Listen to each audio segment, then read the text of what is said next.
Hello friends, welcome to pebbles. నేను మీతో చెన్నై సుధా. అన్నిటికి చేయబోయేది సోయా కీమా పరాతా. ఇది రెండో సులభంగా చేయవచ్చు. మన గోధుమ పిండి ఎత్తి పిండి పిసిగి పెట్టేసి మళ్ళీ కీమా రెడీ చేయాలి. కీమా చూస్తున్నట్ట మన సోయా వచ్చి వేడి నీళ్ళ నానబెట్టేసి దాంతో వచ్చి ఉల్లిపాయ కొద్దిగా మసాలాస్ వేసి చేయపోతాము. రెండో ఎట్ట చేస్తాను చూద్దాం.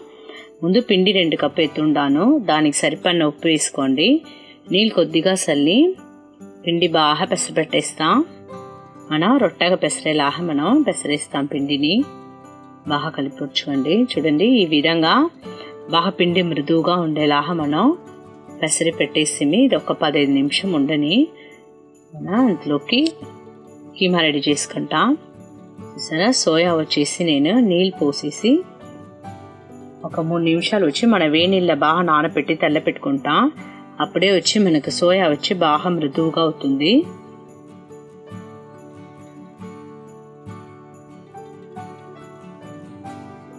ఇప్పుడు నేను 3 నిమిషం వేడి నీళ్ళు వేసి మళ్ళీ ఆరపెట్టి ఎత్తిపెట్టి ఉండాను.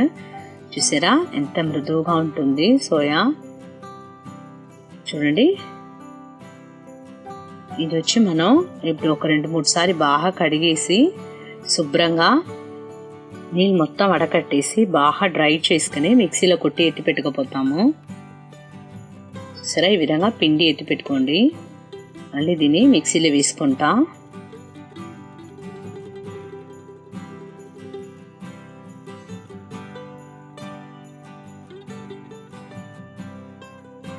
నూరి ఎత్తి పెట్టయింది. ఇది స్టవ్ పైన ఒక కడాయి పెట్టుకోండి. నూనె 2 చెంచా పోసుకుంటాను. పెద్ద ఉల్లిపాయ 2 సన్నగా కోసి పెట్టుంటాను.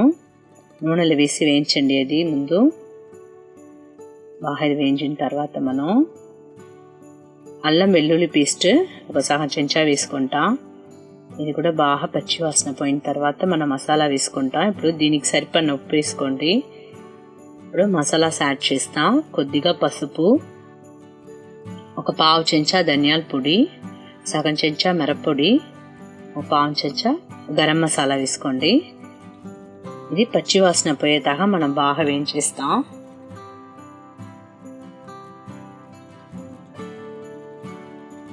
దాని తర్వాత మనం సోయా పొడి వేసుకుంటాం. సోయా మిక్సీలు నూరు పెట్టుంటే అది వేసుకుంటాం. దీనికి సరిపడిన ఉప్పు కూడా కొద్దిగా వేసుకుంటాం. మనం సోయాగా వేసేసి బాగా వేయించండి. తేమ పోయేసి బాగా డ్రైగా అవ్వాలి. అప్పుడే మనకు లోపల స్టఫ్ పెట్టేదాన్ని కరెక్ట్గా ఉంటుంది.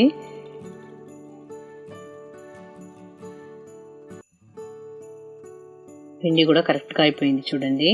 ఇప్పుడు దీంట్లో మనం పెద్ద ఉంటగా వేసుకుపోతాము. చిన్న ఉంటతో పెద్ద ఉంటగా వేస్తేనే లోపల స్టఫ్ పెట్టి మనకు రుద్దేదానికి కరెక్ట్గా వస్తుంది. సరే, బాగా పిండిలు ఉత్తుకొని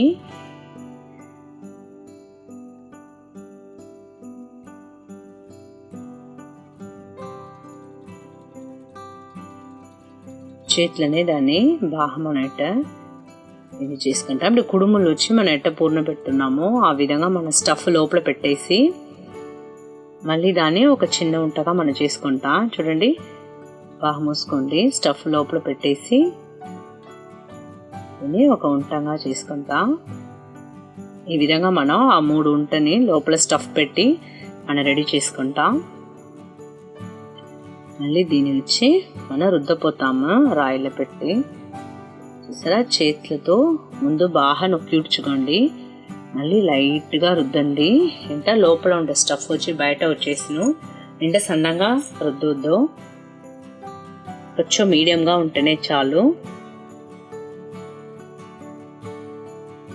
ఇప్పుడు రాయిలు వేసి కాల్చేయాలి. చూసారా, రాయి బాగా కాగిన తర్వాత నూనె పోసుకోండి. నూనె పోసేసి పరాతా వేస్తున్నాను. బాగా 2 వైపులను ఉడకపెట్టండి. ఈ విధంగా మనం ఉండే 2 ఉంటని మనం వేసి ఎత్తి పెట్టుకుంటాం.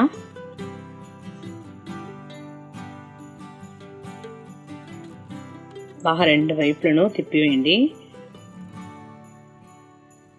చూసారా, లోపల ఉండే స్టఫ్ వచ్చి కొద్దిగా నూనె ఈడ్చేసిన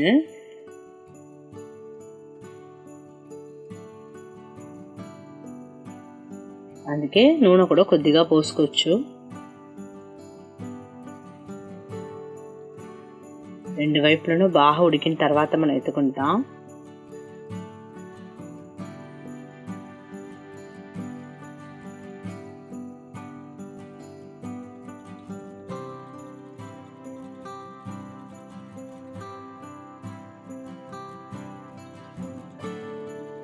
చూసారా, ఎత్తుకోండి. దీని నంచులు చూస్తారంట సాస్ పెట్టుకోవచ్చు, చాలా బాగుంటుంది. ఈ విధంగా ఉండే 2 పరాతాని మనం వేసి ఎత్తుకుంటాం. 2 వైపులనే బాగా ఉడికించి ఎత్తుకునాలి. సరే, ఇట్లా తిప్పి తిప్పి వేసారంట ఉడికిపోతుంది.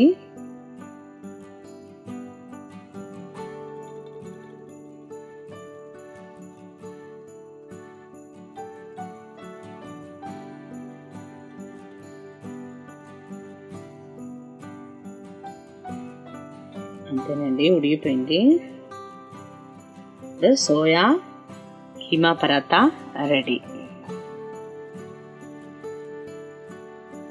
నా సోయా కీమా పరాతా ఎలా చేసింది చూస్తుంది, మీరు కూడా ఇంట్లో ట్రై చేసి చూడండి, కమెంట్స్ చెప్పండి. ఇది వచ్చి మనం డిన్నర్గా, బ్రేక్ఫాస్ట్గా ఎందుకంటే మనం చేసుకోవచ్చు. లైక్ చేయండి, షేర్ చేయండి, మర్చిపోకుండా మా ఛానల్ సబ్స్క్రైబ్ చేయండి.